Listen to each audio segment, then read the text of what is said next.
Wala kisakitasan. Pero ang una-una nagtuturo ng Islam ay kung sino ang tunay na Diyos na tagapaglikha. Paano sa kilalanin, paano siya sambahin.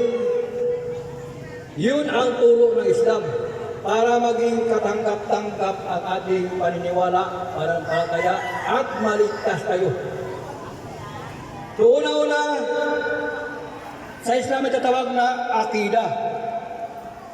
Sino ba talaga ang tunay na Diyos?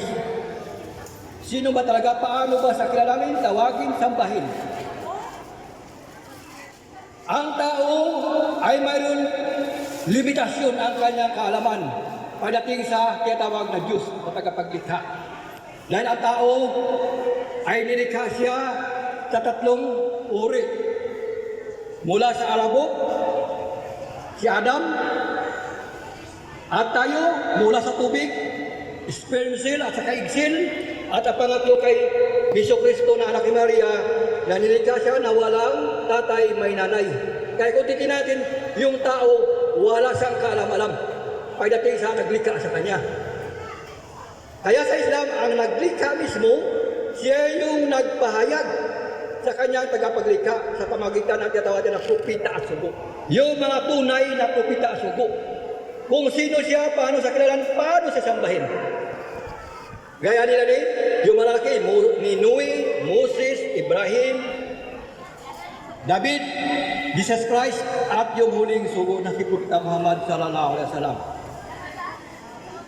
Halimbawa, kung ikaw ay inventor, scientist ka, nag-invento ka ng robot, ngayon, di ba ngayon, high-tech kayo?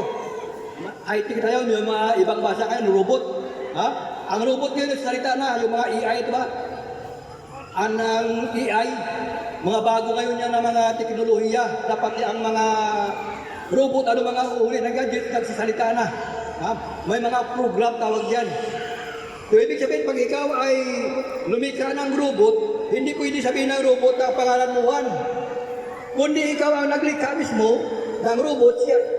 Ikaw ang magsabi malagay ng program sa robot kung sino ka na nag-invento sa kanya. Ganon din sa atin na mga tao.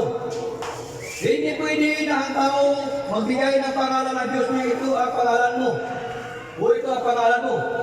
Kundi ang Diyos mismo na tagapaglikha, siya yung magbigay ng kanyang pangalan. Paano sa kaya nakasabahin? Sa pamagitan ng kanyang kapayagan. Gaya ng kalakas kay Abraham, yung Torah ni Moses, yung Zabur kay David, na ito ay nandiyan sa banal na Quran. Lahat ng propeta at sugo mayroon silang mga kapayagan. Diyan sa Quran, gaya ni Jesucristo, nandiyan din ang Ebanghelyo ni Jesucristo, ang Injil tawag. Ha? Diyan nakalagay sa Quran kung paano si Jesus nilikha, paano siya pinanganak, ano ang kanyang mga milikulo. Kasi marami siyang milikulo na binigay sa kanya kay Jesus.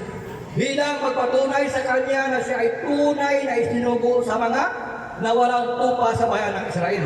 Kasi siya yung huling sugo sa bayan ng Israel, si Jesucristo. Siya yung nagtupad, nagpatutuo ng Torah. Kung saan nandun sa nakasulat. Yung Torah, ibig sabihin batas. Nakaitusis. So yun, ang tawag doon sa Islam, sa Quran, Angel. Ebanghelyo ni Jesucristo na anak ni Maria. Kasi maraming Jesus ngayon. Anak ni Maria. So yun, lahat ng mga propeta at sugo, isa lang ang kanilang aral.